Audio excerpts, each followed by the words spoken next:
เลยเตะขนาดนั้นด้วยเนาะพัดตัวเลี้ยเขามีอันเนาะมีเหรอ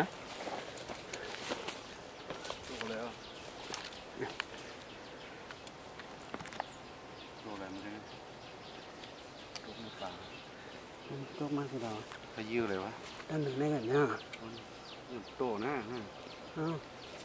มันติดเมาไงนั่นมันหยับปีกมาแล้ว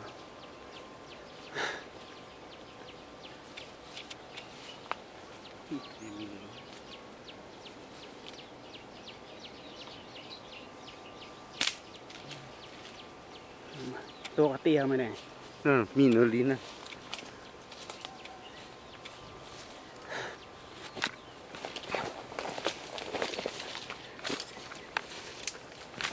ตัวเล็กนะนั่นท่านเจ้าหน้าที่หมดแล้วนะซื้อๆนะเบิ่งไม้ให้ดำจ้าเบิ่งไม้อันแกดินน่ะเรื่องนั่นจ้า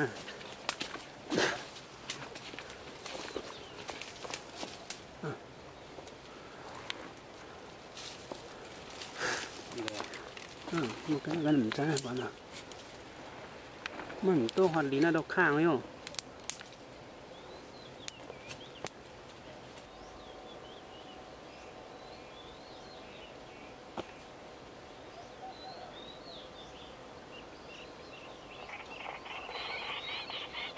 นั่นมาป้วนไปได้ไหมนั่นหล่นนังไว้นะเจ้าเองเนี่ยนังไว้ทั้งตัวเนี่ยแหวกนี่เสียงนกตัวหมาเสียงนกตัว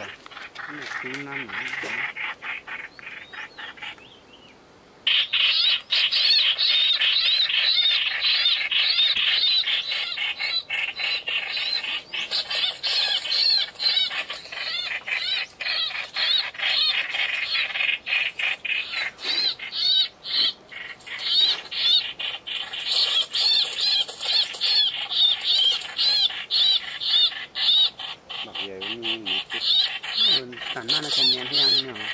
หนูจากเขียนข้าวกันเลยในถังก้อนข้าวนี้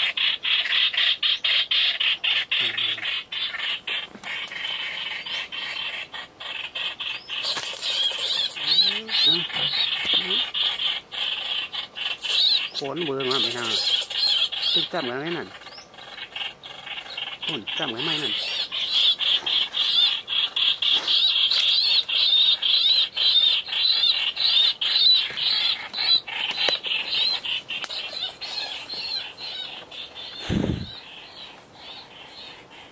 กว่าไปแล้วอ่ะ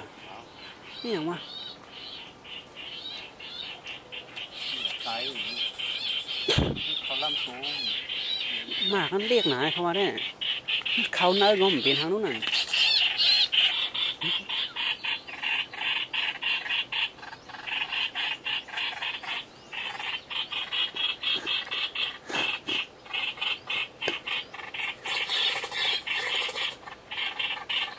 บอกกูกวนเนาะ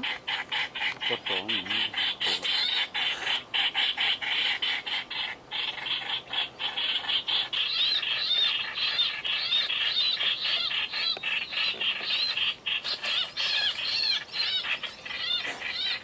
ตาม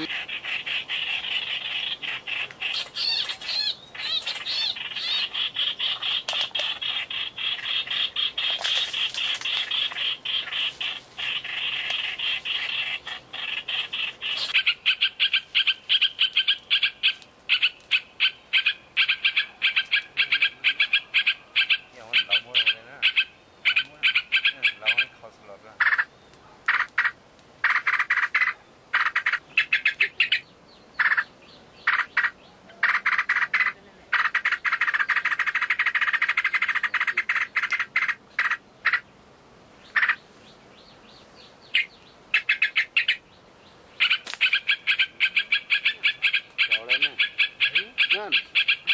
ซึ่งมันทำพัดดูใหญ่ฮะลมพัดตัวใหญ่นู่นตัวใหญ่ที่กันนะน่ะกดตัวใหญ่กันน่ะอยู่ข้างนี้ตัวใหญ่ไหนวะนี่แหละน้องกำลังที่หมอนะนั่น ตัวใหญ่นี่ก็ ทำตัวใหญ่มั้งขอนกเล็บเลยใช่เหรอ ตัวใหญ่ก็มามีหิมกันเนาะนี่ต้องเหนือนี่ว่าให้ตัวใหญ่นี่ก็เข้ามาแบบเทียบไปสว่างก็ดีกว่า